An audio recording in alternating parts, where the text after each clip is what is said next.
Nightline is brought to you by National Mutual, the retirement savings experts New Zealanders trust.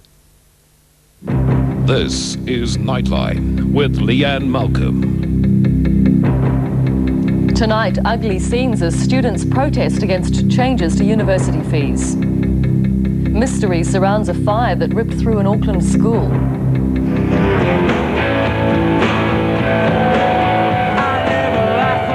And we take a walk on the freakish side at Britain's Fashion Week celebrations. Inside a cage of stones, I dug myself this hole.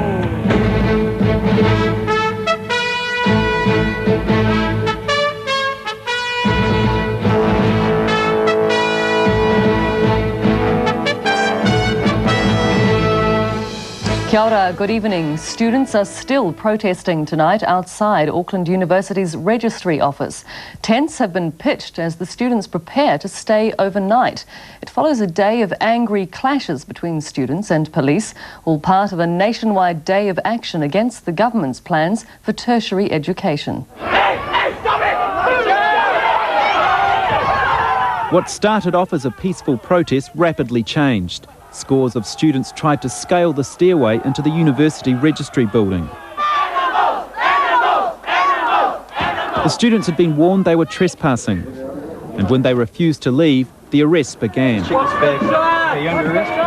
But when the police tried to move police vans with those arrested inside, the students blocked their way. The protest has reached an impasse. The students are sitting in here determined not to move so that the police cannot remove those who have been arrested. The police were reluctant to use force. Force has to be used, then we will. But at this stage, there is no hurry. If the government and the university won't listen to us, then we are forced to do desperate things. A lot of students don't want to do this. We don't necessarily enjoy conflict with the police. At the heart of the students' protest is their anger against the government's green paper on tertiary study. It proposes abolishing the 25% cap that students pay towards their own education. The students claim this paves the way for universities to charge full fees. The figures that they've presented are well over $10,000 for a BA, up to $25,000 for a medical degree. You've got to question what kind of people are going to be able to access tertiary education if those are kind of the fees that we're looking at. In marked contrast to last week's protest, it was peaceful in Wellington. Around 500 students marched to Parliament, but didn't get past the gates. Those arrested last Thursday have been served with trespass orders, banning them from Parliament for 2 years. In Auckland, the students aren't budging. A short time ago, they brought in tents to carry the protest on through the night. This is Graham Muir for Nightline. Part of an Auckland school has been cordoned off tonight after an asbestos scare. It follows a devastating fire which destroyed one of the school's oldest buildings. The blaze was well involved at Pasadena Intermediate when the fire service arrived shortly after 6 o'clock. It took over 30 firefighters almost half an hour to control the blaze, which swept through the old school hall. The building was not in use, but plans were in progress to turn it into a community centre. That was probably one of the original hall buildings of the school, and it has probably got some history associated with it. Pupils past and present stood by watching the flames with a mixture of sadness and relief. Oh, it's sad. I'm glad it's just the hall and not the whole school. I thought it was the school that had gone. I thought it was our classrooms. I was getting really worried about what was in the classrooms and everything. The area surrounding the smouldering ruins was cordoned off and hosed down after suspicions the roof contained asbestos.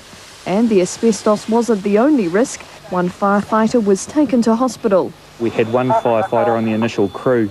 He got something hot ember down the back of his coat and he's got a burn on the back of his neck. It's not known yet what caused the blaze. The fire service will resume their investigation tomorrow once the area has been cleared of an asbestos risk. This is Belinda Gocher for Nightline.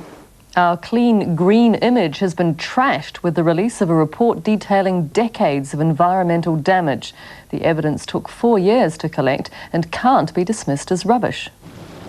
Each of us on average generates about 145,000 litres of sewage a year. We throw out about 900 kilograms of rubbish a year. We've lost huge areas of indigenous habitat, placed many native animal and plant species at risk, enriched our shallow lakes and lowland rivers with agricultural discharges, and showered domestic and industrial waste around the landscape with gay abandon. The report assesses past damage and will be used as a blueprint to measure future changes in the environment. It notes that at least 800 species are threatened with extinction, including the kiwi, and while our population has risen by 18% since 1972, car numbers have risen 42%. The government passed up the opportunity to announce any new initiatives today, though it did signal it's still looking at forcing all companies to file regular reports on how their activities affect the environment. This is Jacinta Sutton for Nightline. More details tonight about a missing American woman on Great Barrier Island. Police believe Nancy Fry Hershey made an overseas telephone call the day after she was last seen by friends. And neighbours say strangers had recently been seen around the area, including one asking after the missing woman.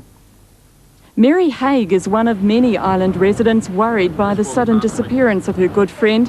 Haig, who lives near the missing woman's remote home, says a strange man followed her up her driveway just 3 weeks ago. A man was also asking after Nancy Fry Hershey at another neighbour's house. They had a knock on the door and the person asked for her by name. And it was on Wednesday, so, you start to wonder what the connection there is as well. Today, police appealed for sightings of a white car parked on the road not far from the home. It was seen leaving the area last Wednesday. Police now believe Fry Hershey called her mother in the States on Wednesday, the day after the last reported sighting of her. As she didn't own a phone, police want to know where the call was made from. We're hopeful that wherever she made it from will be identified through one of the residents on the island here, and we can go and speak to them about obviously a closer contact to the time that she left. But police are no longer concerned about another man seen walking on the track near the house. He's been spoken to and ruled out of the investigation. Police say extensive ground searches in the rugged bush will continue for the next 2 days, but they say the mystery's no closer to being solved. This is Justine Short for Nightline. It's taken 50 years, but France is finally saying sorry. The French Catholic Church is apologising for not speaking out while 76,000 Jews were deported to death camps. And the former Paris police chief is also about to be tried for crimes against humanity. Extraordinary scenes tonight at the site of a camp from to ask for 50 years. What exactly did you do in the war? More than 25 million people around the world are taking part in Masters or Veterans Athletics. Well, tonight we look at the men who won't slow down and don't have to. They are refusing to go quietly into old age. Racing against time and not be slowed down by old age. Inspiring. Well, stay with us for the church leader with a guilty conscience, the search for the face of 97, Britain's Fashion Week, a shock for Daniel Loader at the National Winter Champs, and rugby officials have a message for the All Blacks' raging bull.